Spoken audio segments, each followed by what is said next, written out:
Hello everyone, welcome to another episode of SHMUP Master.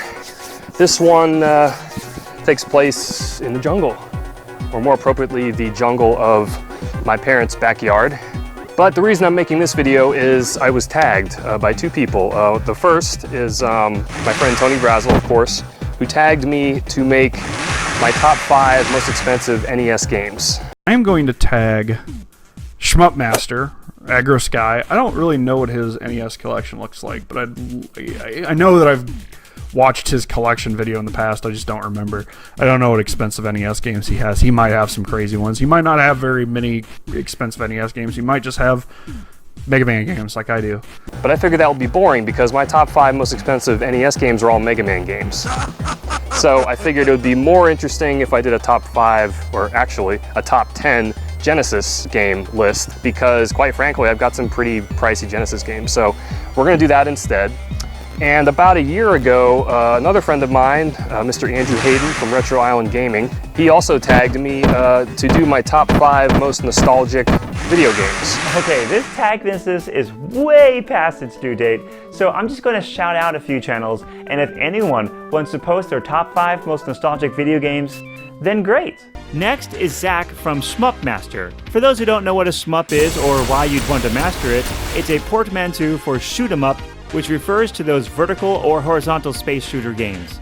And he's pretty damn good at them, like world record good. He's also a wizard at editing video with really high quality content. His animation work is amazing. Check out his Thunder Force 4 video for sure.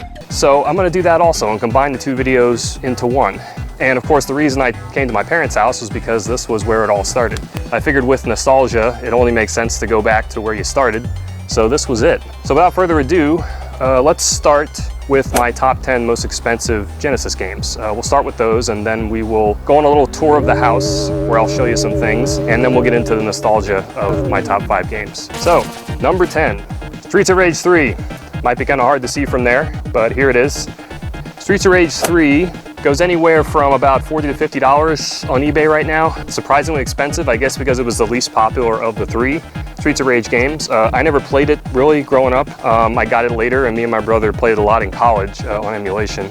Really the toughest of the 3 Streets of Rage games, but it's a good game. I think it's very underrated.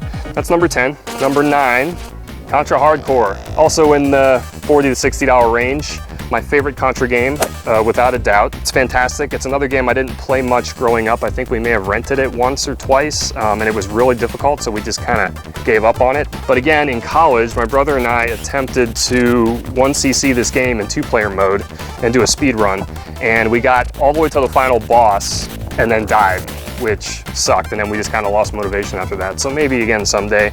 Best Contra game in my opinion. There's branching paths, multiple endings, different characters to choose, just leaps and bounds I think ahead of Alien Wars. So, number 8, Castlevania Bloodlines, another Konami game. That's 2 Konami games in a row. The Konami Genesis games all came out later in the Genesis lifespan, so I guess, I don't know if that makes them more valuable or just the fact that they're Konami games, but Castlevania Bloodlines, it's pretty good. I'm not gonna say it's better than the Super Nintendo, Super Castlevania, but it's good. I mean, it's a good standalone, completely original Castlevania game for the Genesis. Not much more to say about than that. I haven't put a lot of time into it, but good game. Number 7, TMNT Hyperstone Heist. In my opinion, the inferior version of Turtles in Time. Goes for about $40 to $80 roughly for a loose cart on eBay right now. This one's been skyrocketing in value for some reason. Complete in box is over $100, I think. It's fine, but I grew up on Turtles in Time on the Super Nintendo, which was just better in every way, I thought, personally. Granted, I'd say the graphics and sounds are both about the same, similar, but this game just felt like it was kind of watered down, and there was less stages, less original. It's a decent game, but I've got it. I think I picked it up in college for a couple bucks at a flea market, but it's worth a pretty good amount now, so there you go. Next we have number 6, Gayares. Oh, except I don't have the cart. I do have it, I just left it at home, unfortunately. Gayares is a shmup. I haven't played much of it. I think it's pretty good. I think it's worth 45, 50 bucks, somewhere in that range. I don't know much more about it. I haven't put a lot of time into it, but I picked it up, I believe, at MoGameCon this past year, and I'll put more time into it. Number 5, Paper Trail, also a shmup.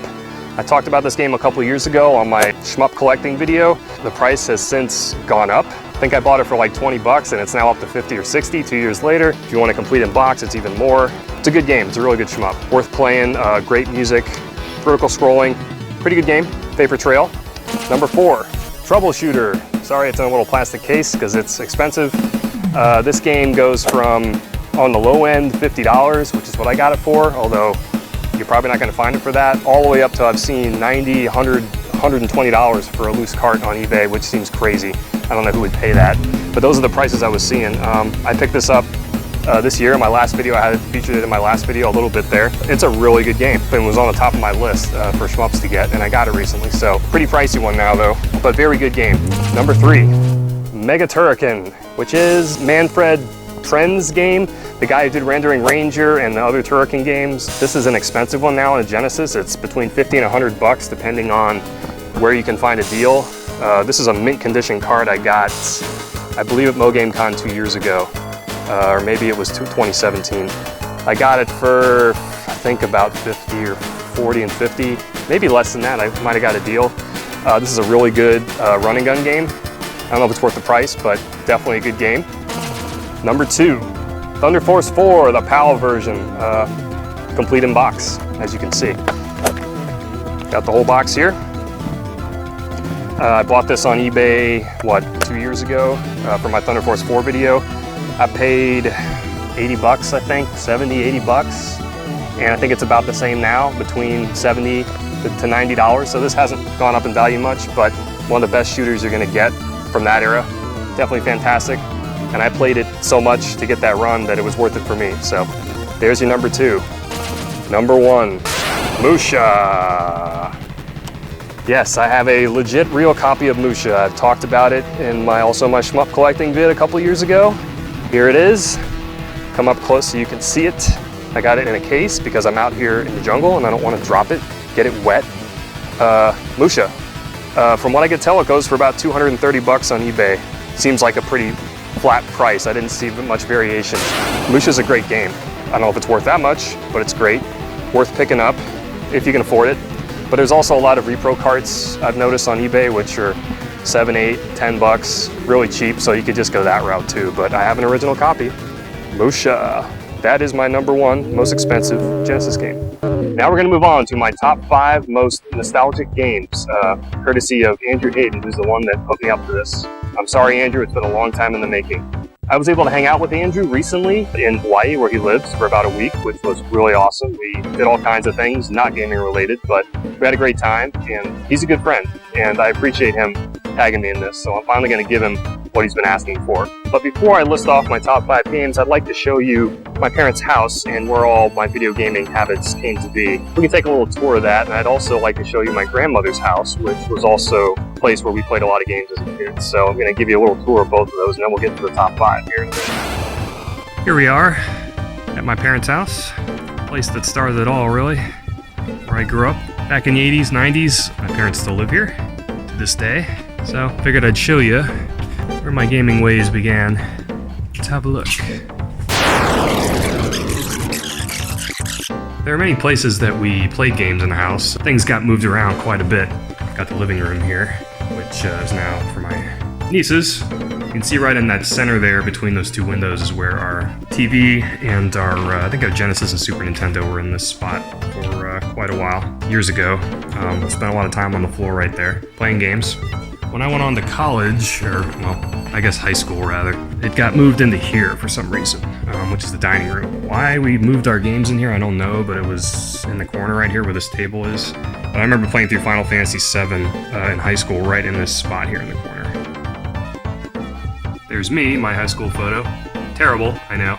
Nice long hair. When I got back from college, we actually moved into the garage, which was interesting. I came home, me and my brother both kind of did, in between, figuring out what we wanted to do with our lives. And I moved out here into the garage. I actually turned this into a bachelor pad of sorts, and we had our game room out here, along with fish tanks and other stuff. Now it's just a big storage room, but the gaming setups are right in the middle of the room here, which was kind of cool. Had a lot of fun, mostly playing online games, mostly multiplayer online games like EVE Online, some of the earlier ones, Ultima Online, games like that. But if you want to go back to the very beginning of where we started playing games, I'll take you there. And any of my friends from this time period will tell you that that spot was right here. Strange place for to play games, right? Like just on a walkway up here, right next to a railing. But this is the spot right here. We would sit right up against this coral wall right here, and it started with the NES. We had an NES here. Played TMNT2 and a bunch of lots of other NES games. Then we graduated to Super Nintendo and Genesis. My brother and I would get up 5 a.m. before school, and we'd get up and play Streets of Rage, the first Streets of Rage game, right here in this corner. So that was fun. There's a lot of memories in this spot. Some of the first RPGs I ever played, first shmups I ever played, the first shmup I ever played, Life Force. And this was the spot, this was a kind of a special spot for all of us, where our gaming lives began. Also, as we got older, I feel like my parents got annoyed with us playing games out in the open, so this was my room growing up. Me and my brother actually shared this room. We had a bunk bed. Eventually this became our game room also. I think when we were in middle school, later in middle school and high school. The TV was right here, right in that slot right there, where the light switch is. And the Genesis, Super Nintendo, what we were playing at the time. But we also got 2 PCs, and my PC was in that corner. And my brother's, I believe, was over here by the door.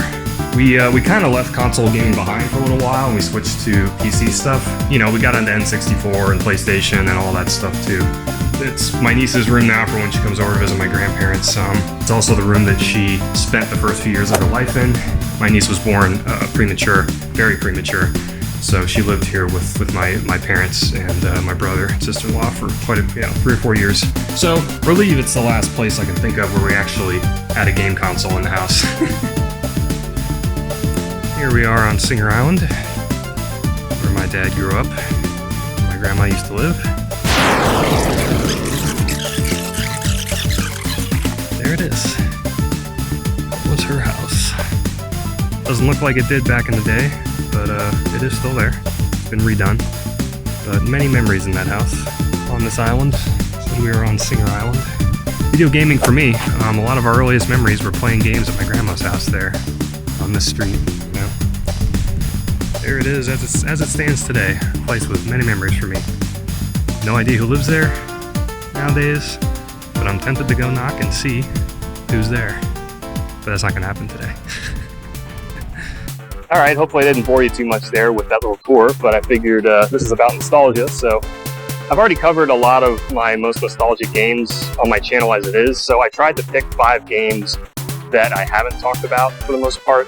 I think it'll be more interesting than just rehashing the same old things. Like obviously games like Guardian Legend would be on my list, and even Thunder Force 3, but I wanted to do something a little different, so that's what you're going to hear. And that being said, let's get on to my top 5 most nostalgic games. Starting with number 5, Dick Tracy on the Sega Genesis. Dick Tracy is a game my Uncle Doug got me. I think it was pretty soon after the Genesis launched. He got us a Genesis in '89, I think, right when it came out in the United States. Dick Tracy is the first game I can really remember loving on the Genesis. And the reason is because it's kind of a unique game. It's a side-scrolling shooter, so you have to pay attention to who's directly in front of you, but also you have to pay attention to who's across the street. So you have a machine gun, which you can blast across the street, and a regular gun to shoot guys in front of you. And I just remember so many mornings at my grandma's house playing this game with my brother. Us playing it as kids. It's a lot of fun, and it's still, I think it's still a pretty good game. It's hard as balls, but I still have fun playing it. I play it now and then. Anyway, Dick Tracy is number 5, and still a pretty good game, I would say, even by today's standards. Move on to number 4. Draken on the Super Nintendo. This is the only Super Nintendo game that made my list. The reason Draken is on there is not because it's a particularly good game, although I still enjoy it. I played through it last year, and I enjoyed it quite a bit still, but it hasn't aged well. It's a very clunky PC type RPG, and it's because it was originally released on the PC, the Amiga home computers, and it was ported to the Super Nintendo. And supposedly the Super Nintendo is the definitive version of the game because it has an actual map, really good music. I remember specifically up on the catwalk I showed you playing this game a lot, and my mom saying, "Wow, that music sounds like real music." You know, it was the first time my mom noticed music in a game that actually sounded better than just beeps and bops, you know? The main reason Draken is so special to me, and probably my brother as well, is the first RPG we ever played. My Uncle Doug got it with us when he bought us a Super Nintendo back in 1991 when it first came out. We got Mario World and we got this. And I love Mario World, which is also nostalgic for me, but Draken, above all, is a special game because it's an RPG. It was my introduction to RPGs. It took us about a year to figure it out. But after a year, we were able to play it and really enjoy it. And while it hasn't aged great, most people probably wouldn't care to play it nowadays. I still enjoy it, and I think it was kind of an important RPG for me anyway. So that's Draken. Moving on to number 3, Godzilla on the NES. Strange choice, right? Well, a couple things about Godzilla. Number 1, I used to watch those Japanese Godzilla movies with the guy in the rubber suit growing up. And my Uncle Doug knew this, and of course he bought us this game. This game was done by Compile. It's a company that's done a ton of great shooters, Guardian Legend and Lucia and a whole multitude of others. And this was one of their oddball games they did, which had some shooting elements, but it also was kind of all over the place. And I just enjoyed it because it was just a weird game. And it also pushed the NES to the point where, there was a lot of flicker and slowdown and things, but they pushed the hardware so hard. It's like, how much stuff can we throw at the screen? So that's what they did. But as far as enjoying playing this game, again, up on the catwalk in that area where NES was for a while, that's where we played this game primarily. To this day, I've still never beaten this game, but it's a pretty good game. Even I think today it's difficult, and it can be a little frustrating, but I think it's kind of unique, and so I enjoy it still. Not sure it holds up, but definitely worth checking out. It's cheap too. It's like under $10, I think, so it's worth picking up if you have an NES. So that's Godzilla. Moving on to number 2, Life Force on the NES. What can I say about Life Force? It's an amazing game. It was my first shmup. Many, many years of fond memories of playing this with my friends in the neighborhood, up on the catwalk. We would go swimming in this pool right here, and when we got out of the pool, we would play this. We'd play this, and we'd play Forgotten Worlds. But yeah, Life Force, the 2-player co-op is what made it for us, and why we all had so much fun with it, because we'd never played a shmup or a lot of games that were 2-player co-op that were done that well, and it's still a lot of fun to play today. You can still just pick it up and play it, enter the Konami code, get your 30 lives, and blow through it. If you want to try and beat it on standard settings, it's a good challenge, I think. It can be done. Dude, Life Force, I mean, come on. This is near the top of my list for obvious reasons, so that's number 2. Now on to number 1. Number 1 is Toe Jam and Earl. Jamming. And like I did with my previous number 1, I will come up to the camera here. How sweaty I am. This is not my original cart from when I was a kid. I wish it was, but that cart, sadly, I sold in high school. Toe Jam and Earl is the most special game to me of really any game on any console or PC. It's a tradition of sorts for me and my brother. We play around Christmas time.